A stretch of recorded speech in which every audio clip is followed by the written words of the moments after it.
No man.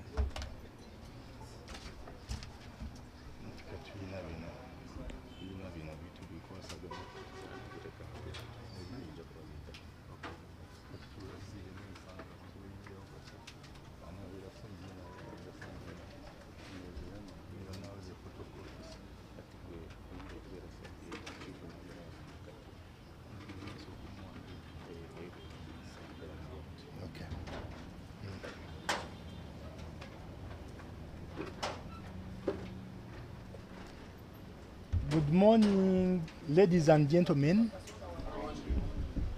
How was your weekend? Oh, that's great. Are we set? Okay.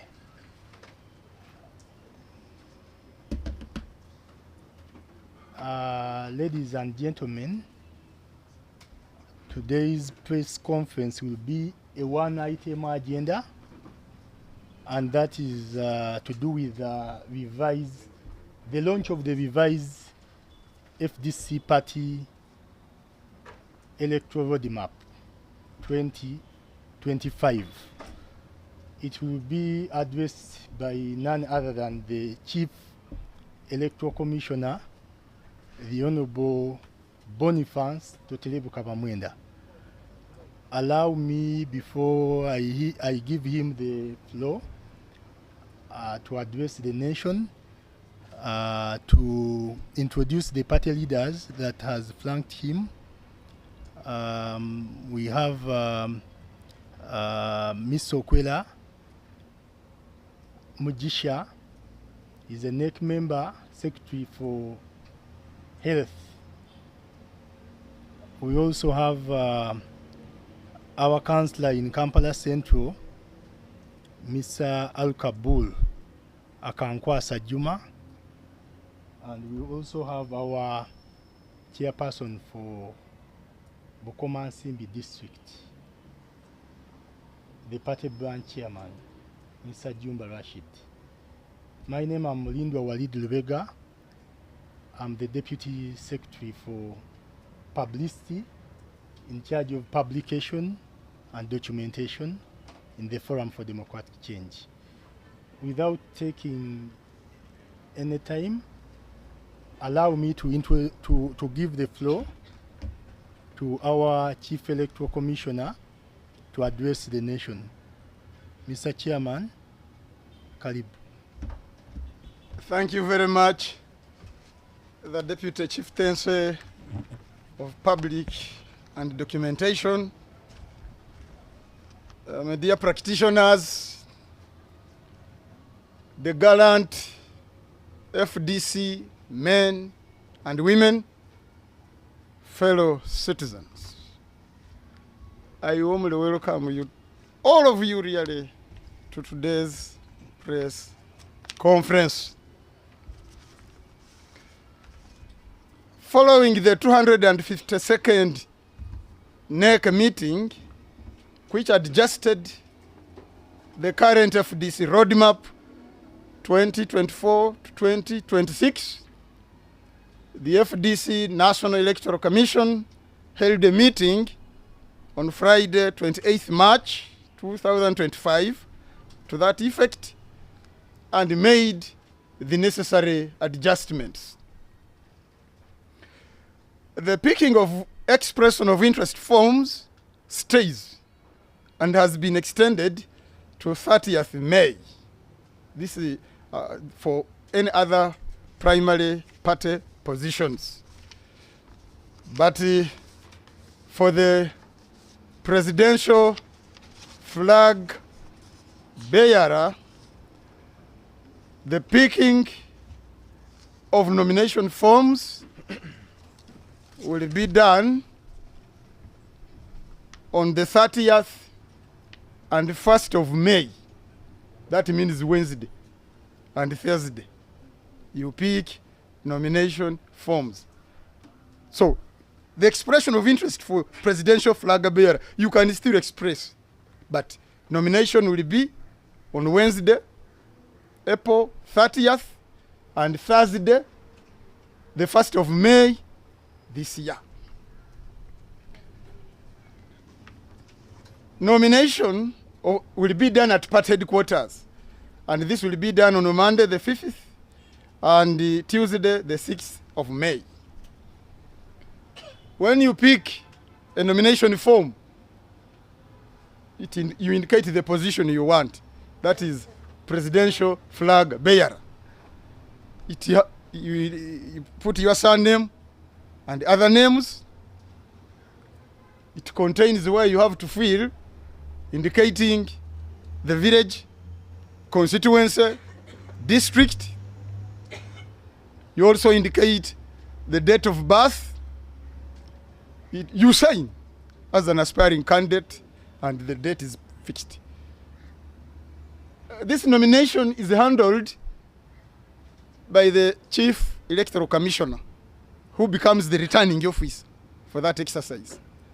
So on that form, the Chief Electoral Commissioner also signs, then puts the date, we put the seal on the form, and there is also space for the commissioner so that even the date is indicated. And you are issued with a certificate of nomination declaring you a duly nominated candidate as per Article 29, Clause 2, Paragraph A and H, because it is within the mandate of the Party Electoral Commission to vote candidates. All candidates for various positions will be vetted by the Party Electoral Commission. Then you shall handle the harmonization with the candidates. This will be done 9th to 15th May. We shall subject these candidates to a public debate. Public debate. So each candidate should be prepared for 30 minutes.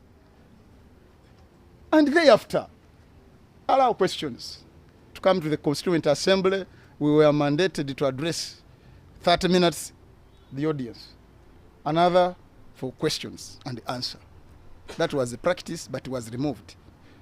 But for this case, presidential candidates will be subjected to a public debate. And then they start their campaigns on Monday 19th May up to Tuesday 29th July, talking about party issues, articulating party programs, party platform, harmony within the party. Very clean campaign. Then we shall clean the voters register with the candidates' agents. To become a presidential candidate, you must be a national leader. Your form, it also indicates a person to propose you, the seconders, 3 of them, then other 20 members, 20 delegates from 4 geographical regions of Uganda. That means you have to get 5 from the different regions of Uganda. And no delegate can propose any other candidate. You are in for one presidential candidate. So later on we shall handle the accreditation. And now, finally, the National Delegates Conference will have to sit on the 31st of July, 2025, to elect the presidential flag bearer for FDC. That's the simple program. So there are also party primaries to be handled for the various positions. The expression of interest forms for these party primary elections at various levels, the expression of interest is up to the 30th of May.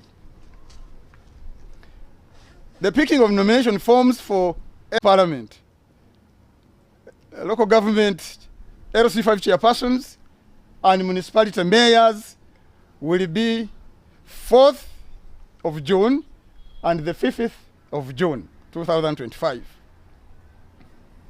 Nomination of candidates for all LC councillors and sub-county chairpersons on the 6th of June and 7th of June. Nomination of candidates for members of parliament. Those of you who want to join the 12th parliament, please, within the party, be ready for nomination. Members of parliament, LC5 chairpersons, and municipality mayors, their nomination will be on the 9th of June and the 10th of June, 2025. So please, that is so far the program. And we also have the special interest groups, election roadmap, which contains for the older persons. Karule? Yes, older persons, persons with disabilities, and the youth. In this category, the expression of interest is up to the 9th of May, 2025. Now, nomination fees for FDC primary elections, party presidential, standard flag bearer, 5 million. Oh, no. Yes. Members of parliament, 1 million. Is it 10? 1 million. 1 million. 1 million? 100,000. Surely? Okay. 100,000.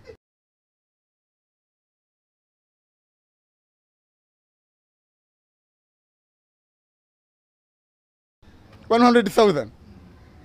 Can you imagine? It's as if many of you are willing to be on this.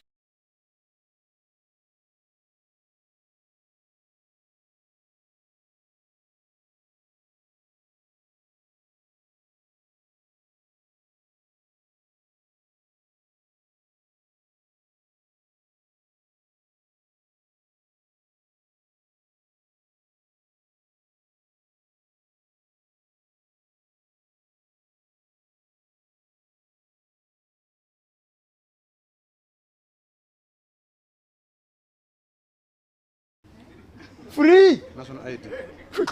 Just have a national ID. You are a party card holding member. Then you become a candidate for the councillor. LC3, LC4, LC5. And really, that's what is agreed upon. So, media practitioners, the garant, men and women of the Forum for Democratic Change. The ball is in your hands. You are free to engage in this exercise. You are a party card holding member. You have a NIN number. You have presented all this. And then you defend now the party as we go in the general election. It's a very simple exercise. The FDC members and especially candidates have been the best qualified. And I appeal to you Ugandans not always to lose this chance by voting not wisely. You see, when somebody presents himself and on the ballot paper appears with a key, you must know that candidate has the capacity to open up all these offices I have mentioned. The office of the high office of the President of the Republic of Uganda, the state president. If the FDC was ever state president, this country would be moving better. For a member of parliament, for district local government, for Lord Mayor, municipality mayors, chairpersons, district local governments, for councillors, really, if you say I'm FDC, LC3, LC4, LC5, which is free of charge? And LC1. Yes, that's a very powerful position.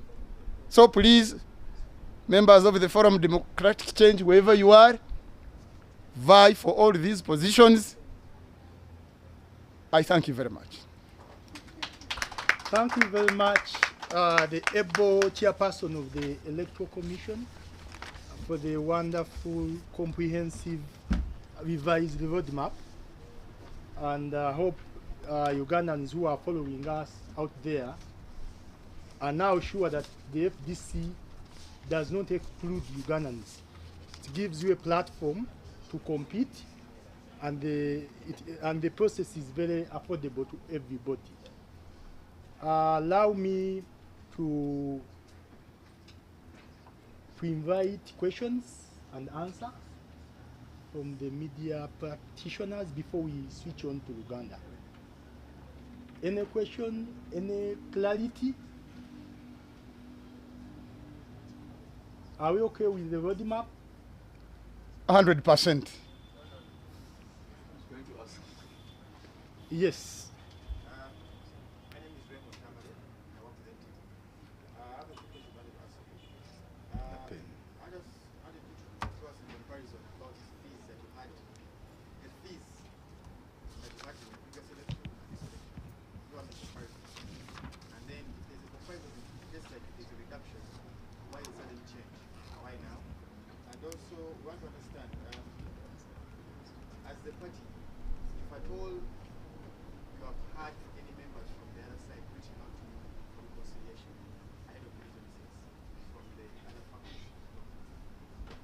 Okay, thank you very much. What is the last question? If you have had any members from the other faction reaching out to you for reconciliation to come back to the party? Yes, We are going to answer altogether. they are free. Any question? Any other question? Okay. So, May Mr. Chair, before you come in, allow me to introduce the Honorable Wante Jamal. Is our party national vice chairperson in charge of Eastern Region. Honorable Wante, you're most welcome. Mr. Chairman. Thank you very much again, Deputy Chief Counsel of Media and Documentation. Tamale, please. All members of FDC are free to vie for positions. in the party. Whether you joined how many years back, whether you joined some few days back, you all have the same rights. What normally follows, it is now the process, and later on, the qualifications as enshrined in the Presidential Elections Act, in the Parliamentary Elections Act, in the Local Government Act, Electoral Commission Act, and the FDC Party Constitution. We look at all those details. They must be in agreement. If you have all those qualifications, there is nothing wrong. First, we consider you when you say, I am FDC. If you are ready to defend FDC, wherever you are, in a taxi, in a bar, in a ghetto, you say, me, I'm FDC. That's the qualification. You come now to, hey, for me really to prove that I'm FDC. Oh, I'm really FDC now. My card is here. We look at it. That's why you have stayed in all these positions. You must be a party card holding member for a position. And then we consider these other qualifications, A level for MP, for president, for district chairman. Otherwise, FDC is a free entry. For anybody, find a Ugandan, considering, just go to your village chairperson, because we all belong to villages, we have a branch there, and you raise up to the top position. So, as regards our fees, some fees have remained the same. Others have been reviewed, others have been removed. But for really a president, a serious president, even in their previous election, for presidential election, the fee was 5 million. We have maintained it. So there is nothing to worry about nomination fees. They are really cheap. They are really attractive for most of our members to come and compete. Any other question? Why the sudden change? Why the sudden change? Well, the sudden change in certain areas, it depends on situations.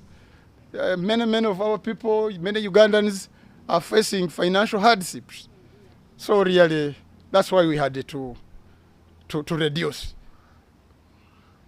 Maybe on that particular, my name is Daniel Kizet from NTV. On that particular issue, are you at liberty to tell us what positions got their fees sort of adjusted? And if you say 100,000 per member of parliament, even yourself when you're telling us you were some sort of... Surely, I'm also surprised, don't you see it? They can also be possible for Daniel. Because the other time it was a bit higher. That's why in all these nominations fees, they really surprised. And so my question is, are Yes. you doing this, is this a deliberate move by FDC to offer as many MPs as possible? Is that... Well, if it can score that, that would be an achievement. If it can score to that direction, that would be an achievement. Because you can disenfranchise many members in some of these positions. But now when you reduce, because you're the state president, that's a different matter. 5 million is too much. But councillor, what, no money, MP, chairman of the district, if we reduce, that one is really affordable. My name is Dan. I am at NBS TV. It's about the same as my NTV colleagues. What support do you offer to the flag bearer regarding the nomination fees as well? Because someone may say, paying nomination fee may be expecting that I'll be supported in return. All those details are determined by the party National Executive Committee. But otherwise, where possible, some assistance is given. We have been providing that assistance.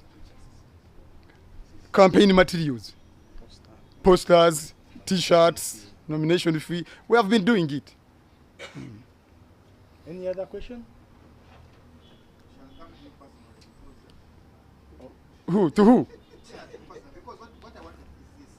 For example, if you say someone traveling from Kampala to Bahara has been paying 50,000, now they're going to pay 20. If you say the presidential has not changed, MP last time was paying how much and this time is paying. That's an adjustment I want to understand. But you just wrap In the selection, we never had the nomination fees. We were just introducing them to make the party gets money. Well, in the previous nominations, some didn't have the nomination fee to that extent. When we say so, it has come to the right time. But it's not a threat. I don't see why you are thinking that 50 or whatever amount it is a threat. This is not a threat compared to other institutions. It's just a commitment, a token, because of this small stationery we are using. How much was Nothing. There was nothing. Yes. Yes. Yeah, So they were not paying. he was. So we are introducing this innovation in order to bring about commitment within the party. Secondly, in many areas, we are going to organize primaries, and the party needs money to organize primaries where we have more than 2 candidates. So the party needs money to sustain it. FDC is built by members' contribution. So we don't expect money coming from heaven to sustain this party. The money that sustains the party, it is membership subscription. And therefore, we are going to an election to get money that will sustain us into this very important exercise as we go to 2026. Is there any question? Okay, let's cross over to Uganda. Wekitiibwa Toterebuka Bamwenda, abantu ba Ssaabasajja Kabaka baagala oyanjula enteekateeka yaffe Ssejjoloola mu lulimi olunabuddu. Abantu ba Ssaabasajja Kabaka, bannamawulire, batakansi, mwebale okubanga tuli wamu tusosootola enteekateeka namutayiika mu lukangaga luno gye tugenda okugoberera okutuukira ddala mu kalulu ka Kaasammeeme aka 2026. Mu lukiiko olwatuula wano ku kitebe e Najjanakumbi, ekitebe ekikulu ekya FDC, olukiiko luno lwali namba 252 olw'akakiiko ak'okuntikko akafuzi kayongezaamu ne kagiraagiramu mu roadmap gye tunaagoberera mwaka 2024-2026. Era n'akakiiko k'ebyokulonda mu kibiina aka FDC katuula wano ku Lwokutaano ng'ennaku z'omwezi 28 omwezi ogwokusatu ne kakkiriziganya ne kateesa ne kakyenkyola bulungi enkyukakyuka zino sinziggu. N'olwekyo abo abakyegwanyiza ebifo ku mitendera egy'enjawulo baddembe okujja ne bakima empapula, era kitebe kikulu wano e Najjanakumbi okutuusiza ddala ng'ennaku z'omwezi 30 omwezi ogwokutaano. Kati okwegwanyiza entebe ey'okuntikko eya pulezidenti, enteekateeka etambula bweti.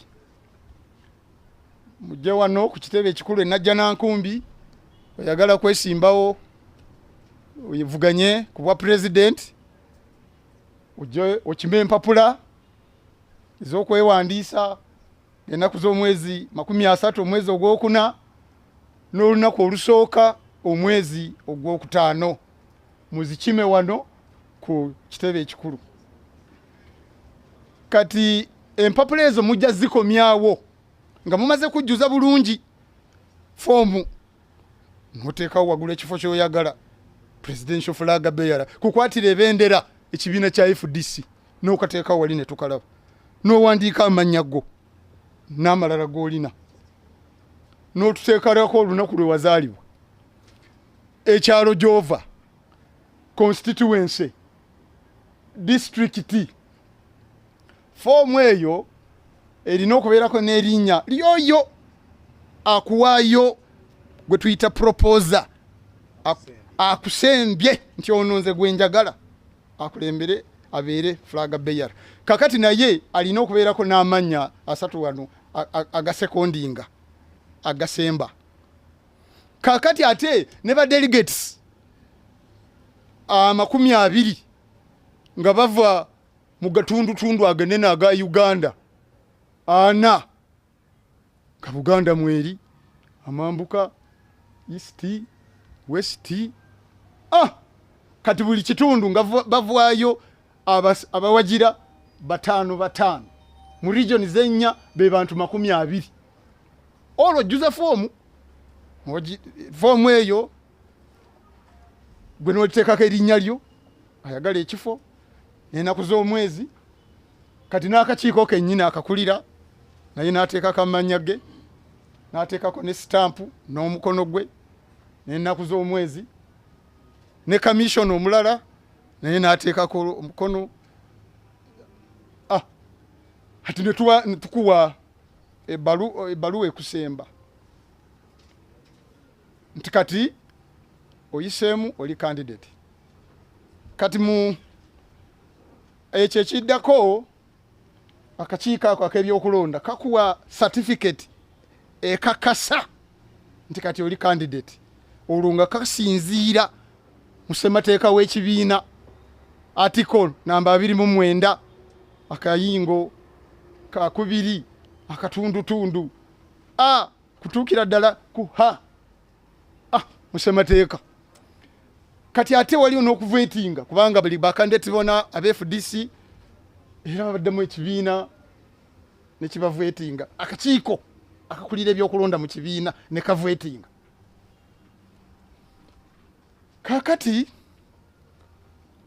bo bennyini ba candidates oba ba agents baabwe basobola okujja wano ne tutereezaamu kampeyini zaabwe nga bwe zinaatambula naku z'omwezi 9 kutuuka ennaku z'omwezi 15 omwezi ogwa 5. Kakati tujja kuba n'okuteesa ne semateekerezo yenna wano bacandidates nga bagasimbaganye n'abamemba b'ekibiina bonna bali wano baddeeke bemupiiza bava ku buli kanyomero konna. Olwo nga buli omu ayogera program gy'alina kutwala maaso ekibiina ntubawa ddakiika 3 buli yeesimbyeko. Kampeyini ne bazitandika nga ebinaku z'omwezi 19 omwezi ogw'okutaano okutuukira ddala Lwakubiri ennaku z'omwezi 29 omwezi ogw'omusanvu beetooloola Uganda yonna.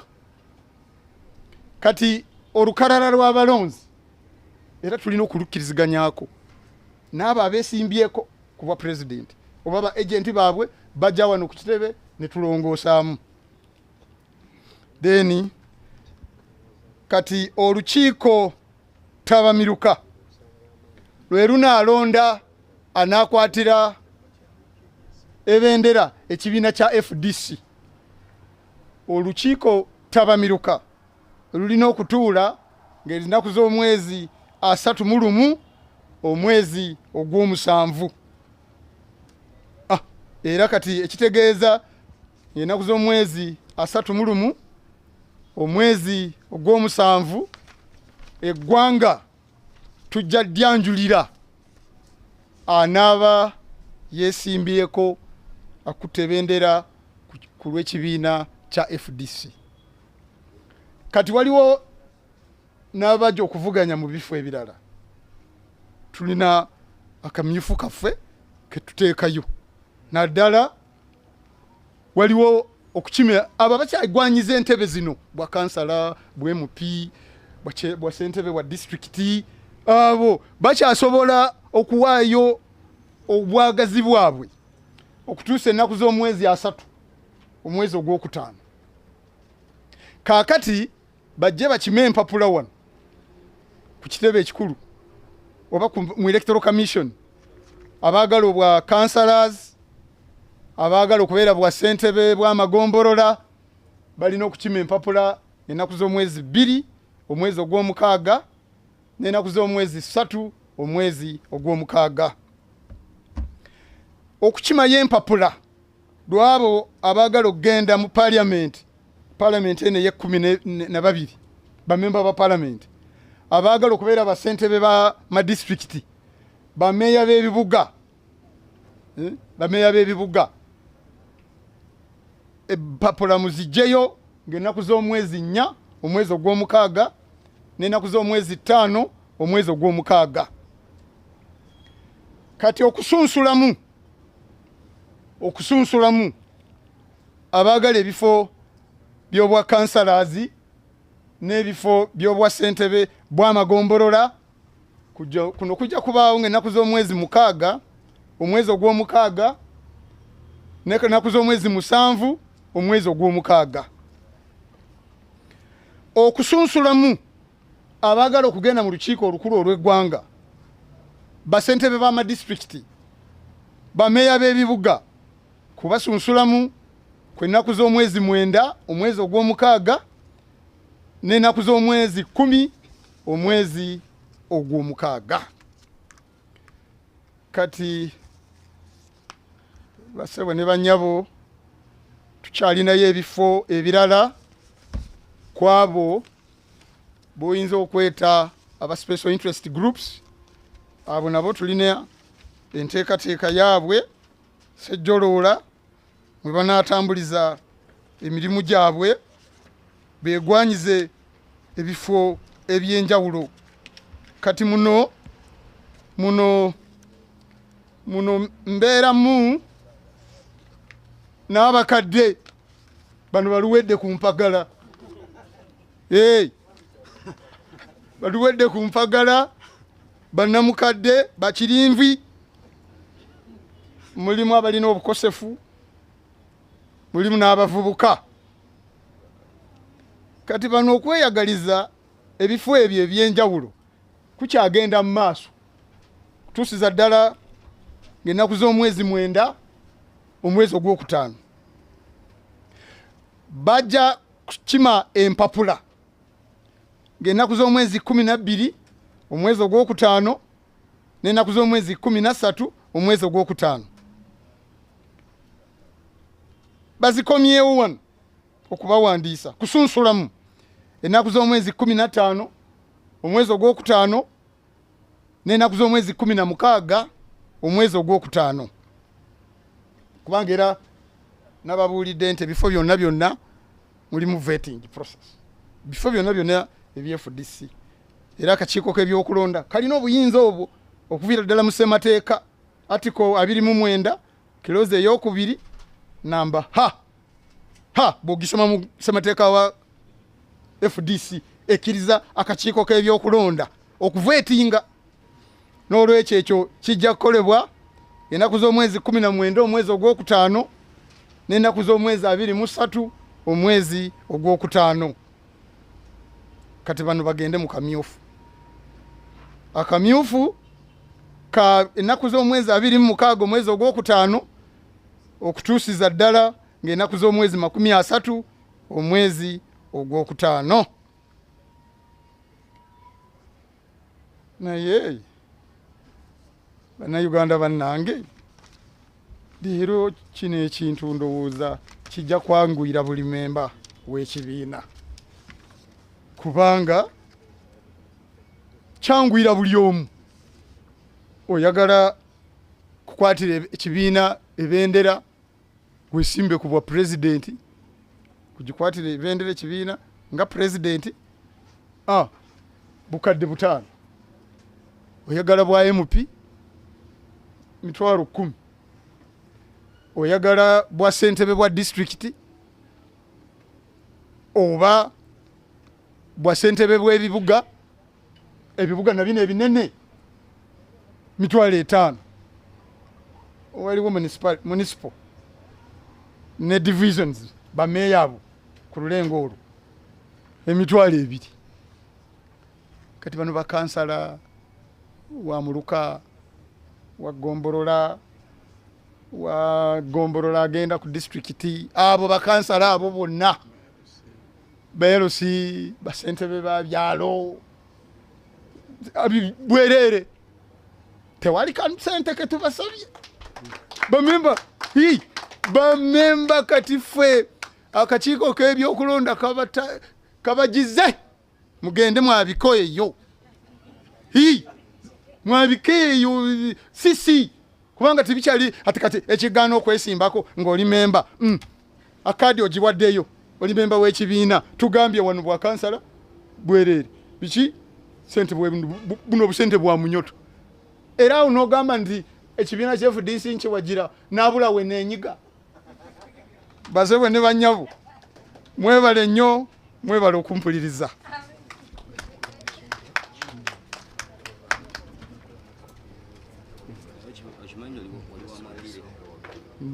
Now ebyoluganda kale nga bwe byabadde mu luzungu kakati ebibuuzo nga bwe banamemba bannaffe oba wonna we bali nga baagala okukomawo baddembe n'abalala baddembe okweyunga ku kibiina kyaffe. Kibiina kyammwe bannayuganda abaagala enkyukakyuka, abaagala emirembe mu ggwanga lino, abaagala enkulaakulana. N'olwekyo ffe tetubeera na kkomo, tetugaana muntu kuyingira, tetugaana na muntu kufuluma, naye kasita oyingira osobola nga olina ekinyegenyege eky'amaanyi ekyokuwagira FDC wona woobeera n'ogirwanirira mu baasi, mu takisi, mu nnyonyi, oli weeru nti nze ndi memba wa FDC, kaadi n'ogijjayo abantu n'ogibalaga ngiino wano. Bw'omaze okubeera ne kaadi n'ogamba nyegwanyiza ekifo gundi, ate ffe tuba tugaana tukkiriza bukkiriza foomu zonna nga bwe nazisomye empapula nenzisoma, kino kyetaagisa kino kyetaagisa kino, ne tudda ne mu mateeka gafuga eggwanga lino, constitution ennene y'eggwanga 1995 etteeka erironda aba president, etteeka erironda aba member ba parliament, etteeka erironda local government, etteeka eryateekawo Electoral Commission ey'eggwanga. Amateeka gano gonna tugateekawo n'eyaffe ey'ekibiina constitution eyo. Bino byonna ebiraga bulungi nnyo. N'oleta empapula ne tuzitunulamu. Waliwo ebifo ebyegwanyiza sine ey'omukaaga ne sente ziri bali abalala bo basaba nneneko. Process eno bw'oba ogiyiseemu ne tugenda mu maaso ne weesimbako awatali byetaagisa bino, era ekyo tekibeera na buzibu byonna. N'olwekyo yenna aba n'agamba nti FDC kati njagala bwoya komawo kibiina kikyo. Omanyi mu ggwanga lino mubeeramu okubuzaabuza kungi.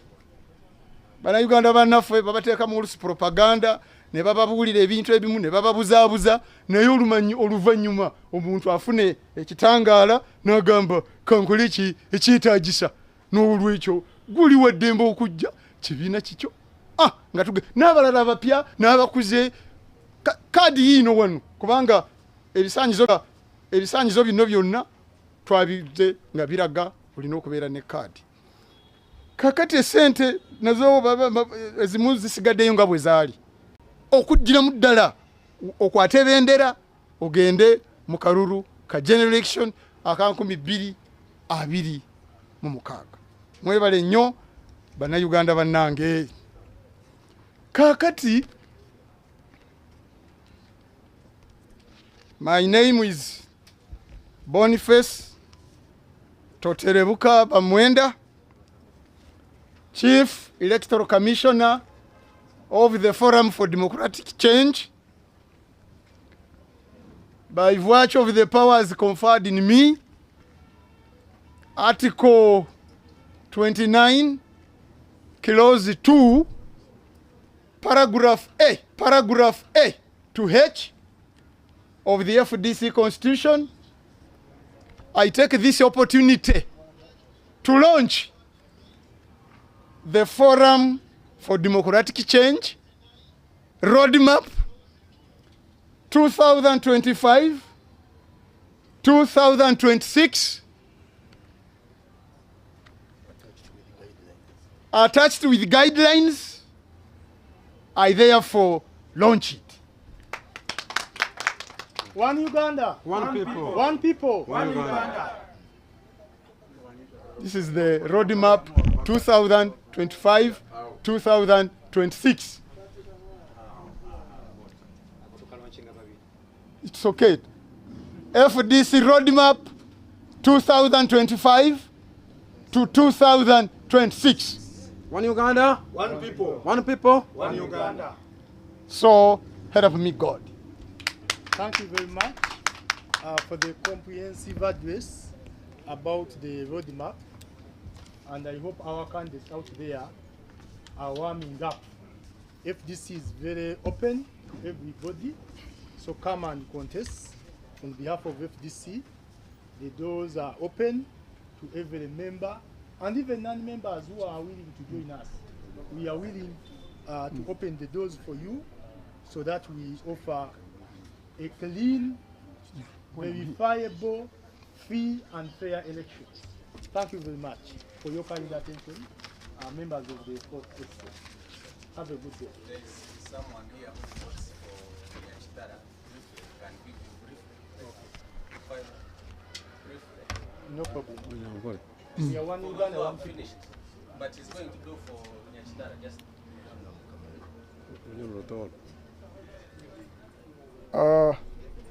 Abanyayuganda bagenzi bange hati nfunira omugisa gunu tuli hakitebe ekikuru ekya Forum for Democratic Change Najjanakumbi sangwa hakibanja emu mukaga ina harugudo rugenda Ntebe kiri hano Najjanakumbi nabweke omugisa mukoto kurora nimbanjulira entekaniza eyiturahondera omukukoma ba members abareija mbikale byahukaine harulengo rwa president kwizira kimu harulengo rwa ba chairman aba hansi abebyaro hati orukurato rukuru oruleme kitebe kinu orwa 252 rukaikara rwaterezamu ebiturahondera omukukoma ku mwaka guno abuka program twatugizeira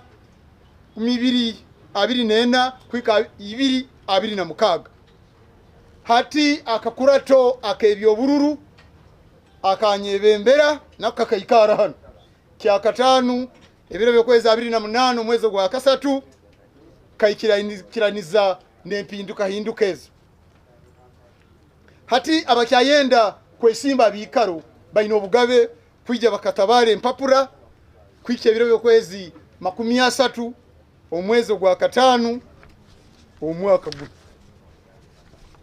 arakwenda kukwatira ekitebe kya FDC ebendera nukwagende omukaruru ka president wa Uganda yona akwenda muije mutabale hano empapura Najjanakumbi hakitebe ekikuru kya FDC kya kasatu ebiro byokwezi 30 omwezi gwa kana na kya kana ebiro byokwezi kibanza omwezi gwa katano mugende muijuze empapulezo bwokuijuza form eyo ratunga oyoleke ekikaro kyokwenda ekya haiguru kiteka haiguru presidential flag bearer ha form eyo ohandika amabara gawe otandike ne ibara lyawe lyobuzarwa na mabara agandi goyine otumanyise ekikaro mbere wazayirwe ekyaro mbere oruga constituency district byono bijuzemu form eyo eroho muntu arasembe ibara lyawe propose kandi line kusajikwa abantu abandi basatu bandu bayine kuba ba member ba delegates conference abalitera akaru koma president oine kutunga abakuhagira kuruga omubikaro bina ebya Uganda eruguru omusana na mbere guruga mu Buganda hamuna omusanda mbere gugwo waitu bugwaizo buli kichweka no ya mabara atanu so mu region zina amabara atanu nibo abantu 20 abakusajika formu ya president noleka n'empapura zawe bwegesebwa senior mukaga noleta na karisiti akakoleka ngo saswire milioni 5 no ijano akitebe ekikuru kuhandika omuntu akwenda kwesimbaho ebendera ya FDC kuija kubaho ebiro byokwezi 5 nebiro byokwezi mukaga omwezi gwa 5 sabite kuija mwijana kandi akora omulimo gwo kuhandikisa akwenda kwesimba abendera ya president aba chairman wa Electoral Commission nja kuba ndi hano obu hati ni nkoranka returning officer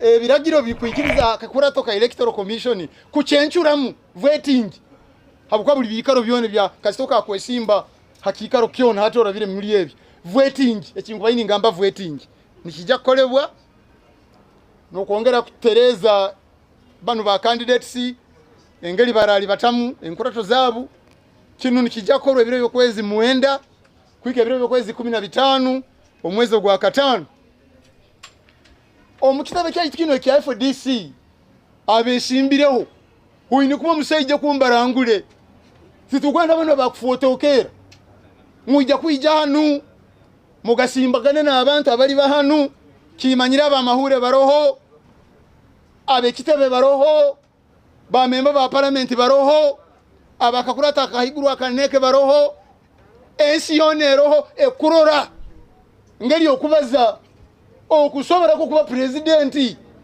bintu bikyali byokumara garaba ko mukasonda sonda mukwija kuija hano mubaze muhitula abantu buli muntu agenda amatire ntawe mwabo nyongenda nananka nyowe ndi wananka hate echo kihoire ba candidates tujja kubasindika mu Uganda yona batandike kuli bata nibesoboraho nekitebe kine bikikora ebirunge bikirakolera Uganda hati campaign ne bajja gitandika ebiro byokwezi 19 omwezi gwa 5 kwika ebiro byokwezi 9 omwezi ogwa musanju hati orukara rwabatezi ba karuru tuine kurutereza na ba candidates sabo rundi agent babu ebiro byokwezi 25 kwika ebiro byokwezi 26 omwezi ogwa musanju. Of course ibintu kutali bihandika bitwine kuhandika naba baraija bebe kweteza karuru cyo kwesera accreditation tags ekino kitujja chikoraho ebiro byokwezi 29 nebiro byokwezi 30 omwezi gwa musanju. Bana Uganda bagenzi bange hona mbere mukali hato rukurato ruli rwenyini erutaba mahanga rukwija kuikara ebiro byokwezi 31 mwezi gwa musanju kirekyo engabo zijja kuruga mu Uganda yona baikara hantu bakome omuntu FDC werasimbaho emukwase ebendera ato tutagenda twatunga president yo buyarabamu yagenda kuba president weihanga twine nebikale bindi bitugenda kwesimbaho mu bikale bindi mbagambire abakyayenda kwesimbaho muino bugabe kuba nimwoleka ngu mufunire kinyegenyege kinu muine chikora kwike ebiro byokwezi 30 omwezi ogwa 5 hati nuko mutandika kwihaye empapura ezo kwesimba forms ezo abakwenda bwa kansala na abakwenda kuba bakuru ba magombora kinu muine chikora ebiro byokwezi 2 ogwa mukaga kwike ebiro byokwezi 3 omwezi ogwa mukaga hati kwihaye empapura eza abakwenda kuba bakurasi omugurato rukuru orwihanga orugwato rukuru orwihanga rukwija hati rwa namba 12 kasoka parliament zitandiko mu Uganda orano enda kuba member wa parliament ya 12 ija hano heyo fomu okwenda kuba mukuru wa district okwenda kuba meya we kibuga worubuga kwihaye empapura birebire bw'okwezi 4 omwezi ogwa mukaga kwika birebire bw'okwezi 5 omwezi ogwa mukaga hati empapura ezo nimuzigarura hakatebe akebyo obururu Electoral Commission mukugara empapura ezo abakwendo bwa LC councillors bano kuratira emiruka nkuratira magombora kansala kasoka kwendo bwa kansala nabano manya bwa RC wanu ebyo bikaro byona empapura kuzigara hanu ebiro byokwezi mukaga ogwa mukaga nebiro byokwezi musanju omwezi ogwa mukaga kugara empapura zabakwenda kuba ba member ba parliament nabakwenda kuba ba district bakuru bentebe ba ma district abakwenda kwine kuzigarura ebiro byokwezi 9 nebiro byokwezi ogwa mukaga tuine bikaro bingi byabantu abakwenda kwesimbaho abe bitebe bindi ebyahukayineho ebyembaganiza hato mbitebe bino ebya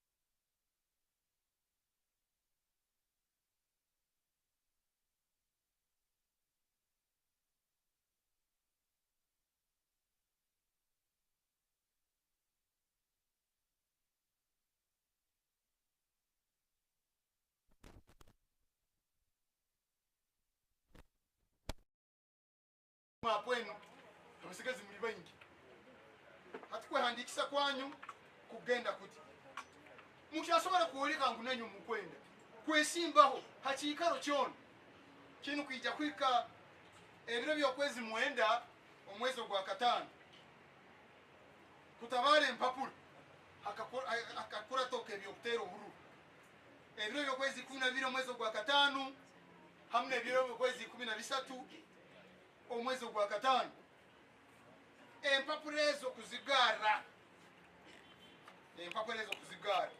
ebiro byokwezi 15 omwezi ogwa 5 kwika ebiro byokwezi 16 omwezi ogwa 5 atibanya Uganda bagenzi bange kokusangirwe mbagambire ebikaro binu byone tukwesi abakwendo kwa president kwa MPs bakuru ba district ebikaro binu byone voting na bwekyo ba voting eyo musinganto na abantu abaine eziburundi muhamubiri yabu kinu kijakorwa ebiro byokwezi 11 omwezi ogwa 5 kwika ebiro byokwezi 23 omwezi ogwa 5 abantu banu abembaganiza akwabone banu tibali mbururu buli mainstream buli bumanyiro bw'ekibuli banu bo bantu bambaganiza hati banu nabaje kutera obururu bwabo omukitebe ky'itukinu eki FDC ebiro byokwezi 26 omwezi ogwa 5 kwika ebiro byokwezi 30 omwezi ogwa 5 hati ekani mukene kimuka ebintu bino nkora ate omulimo gwanguhire kandi oraba oli member wa FDC mbere okali obwire buhikire ija mukalita ngenu muleke kulekera abantu ebintu bino niyo mwikalo okwo manya nyonsa jike FDC orali member wa FDC hona na mbere oli otahanogirwanira oli mukatalo kubaza FDC oli mutaxi okubaza FDC oli mugeto oli mukoro gwona oba mu bugenyi hona oli noga ndi musade wa FDC bali ginsaramu hato bwire buhikire kurwanira ekitebe kyabo borano enda kwatebendeye bwa president buli bukaikuru butano borano enda kuba mukurasi borukura rwihanga eri mitwaro 10 borano enda kuba mukuru wentebe rundi akwebembera ebibuga bino ebikoto mitwaro 5 nanya abantu ba muspo ba division meya emitwaro ibi abakurasi aba amadaraga kaine nkuruga muruka ngenda gombora nkuruga mugombora ngenda district omukura siwenda kansala sinisa chairman ne ba chairman ba rusiwa nubona abo ito mu FDC tugambire kasita okuboli member wekitebe okay handikisa nakakura tokali akagaba endanga muntu hati kiki iwe jawija oyesimba nawe ekyo kinu kyanyu nywena obekitebe okabukira mugundi bakubuzabuza watunga ikererezi ogaruka nukanyungarukire muka ite tukutangira nemikono ebi harugamba wanje wembayire ndi kulihona mbere nkabayire hati hano nduzire omusana niho guri ruija bile bisanyizo byona ngiri nkakusomeye nitubirabamu kuba tuine bisanyizo binu byona ebyakozerwe ekiragire kikuru ekyihanga constitution ya 1995 ebisanyizo byona tugenda ntubihondera nitorora ekiragire kikoma president ebisanyizo byona biru ekiragiro ekikoma abakurasi okuleta orukuro rwihanga ekiragiro ekikoma za government zebikiweka ekiragiro ekyateireho akakurata akihanga aka Electoral Commission n'ekiragiro ekindi kikwata habitebe byobule biragiro bino byona tubiteeka hamu nitwongera ntiteeka na constitution yaitu eya FDC kandi bisanyizo byona okubo inabyo ita kituka tusigalire kukuchwaho buchwanta nitugamba ati omupira buli mu bigere byawe buli mu ngaro zawe genda otebe mu katimba kote kene kitukugamba nabwo ekyo obwire bwigire tugende tukore ki wetagisa emitendere ndiyo na tumazi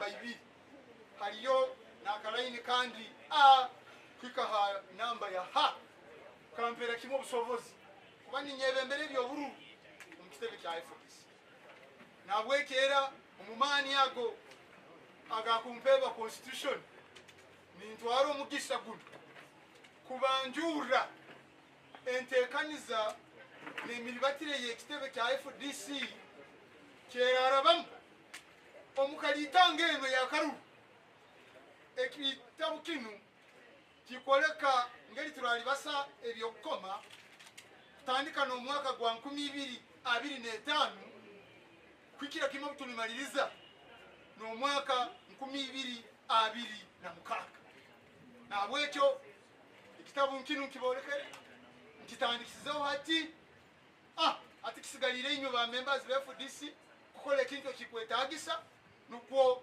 tubike habushinguzi mwebale muno mwebale kumpuliriza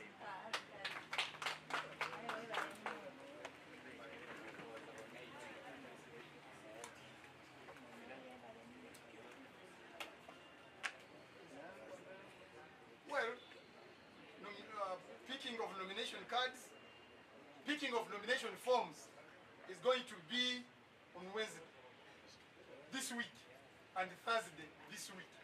So members of the press, you are free to follow this exercise of picking nomination papers. Of course, next Monday and Tuesday, that's when the nomination exercise will kick off. So you are very much welcome to follow this exercise on a daily basis. I thank you very much. Thank you for your kind attention.